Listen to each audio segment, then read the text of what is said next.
Banyak perempuan sering beralasan dia emosian. Itu dipengaruhi oleh fluktuasi hormonnya yang sangat intens, yaitu hormon estrogen dan progesteron. Apalagi kalau dia sedang PMS. Tapi jangan lupa, di laki-laki juga ada testosteron. Karena itulah, mari kita coba belajar menghentikan kelakuan emosional orang yang alibinya karena faktor hormonal 2 ini. Kenalin, aku Arif. Katakanlah aku ini seorang praktisi kecerdasan emosional, pejuang kecerdasan emosional. Kita nggak bisa memungkiri kalau di tubuh perempuan secara biologis ini hormon 2 ini itu sangat mempengaruhi emosi perempuan. 2 hormon ini yang bikin perempuan lebih sering takut, lebih sering sedih, lebih sering emosian. Ambang batas emosi perempuan itu sangat kecil sekali, sangat rendah karena 2 hormon ini. Sehingga itu berkembang menjadi pembenaran kalau perempuan emosian karena punya hormon ini. Tapi gimana dalam kacamata kecerdasan emosional? Apakah itu dibenarkan? Tidak, mohon maaf. Karena kalau itu dibenarkan, berarti kita boleh dong membenarkan seorang laki-laki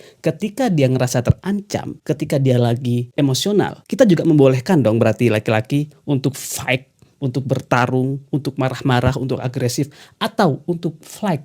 Dia diam ninggalin perempuannya. Silent treatment, berarti boleh dong kalau memang itu jadikan pembenaran. Karena itulah faktor hormonal ini tidak bisa dijadikan pembenaran, tidak bisa dijadikan alibi untuk kelakuan emosional yang merugikan orang lain. Karena kenapa? Seperti halnya kecerdasan intelektual, 2 ini adalah sesuatu yang tidak bisa kita kontrol. Aktivitas hormon di dalam tubuh kita bukanlah sesuatu yang bisa kita kontrol. Yang bisa kita kontrol adalah respons kita terhadap itu. Seperti halnya dalam kecerdasan intelektual, ada banyak hal di dalam hidup ini yang tidak bisa kita kontrol. Tapi karena kita cerdas secara intelektual, kita tahu harus ngapain terhadap sesuatu yang tidak bisa kita kontrol. Kalau kita misalnya ngelihat orang yang sangat kreatif, dia bisa menemukan jalan dari segala macam permasalahan yang tidak bisa dia kontrol penyebabnya, tapi dia bisa menaklukkan permasalahan itu. Itu kan kita sebut dia cerdas. Sama dalam kecerdasan emosional.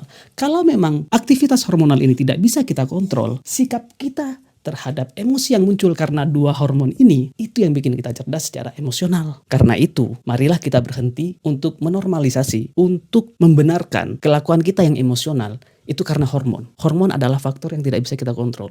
Yang bisa kita kontrol adalah gimana sikap kita terhadap hal itu. Dalam hal ini, dalam kecerdasan emosional, kalau perempuan lebih sering rasa takut, sedih, emosian segala macam, berarti perempuan harus lebih bisa meregulasi emosinya. Sama dengan laki-laki. Kalau testosteron bikin laki-laki itu agresif, suka bertarung dan lain-lain, ini yang perlu diregulasi supaya tidak menyakiti dan tidak merugikan orang lain. Seperti itu.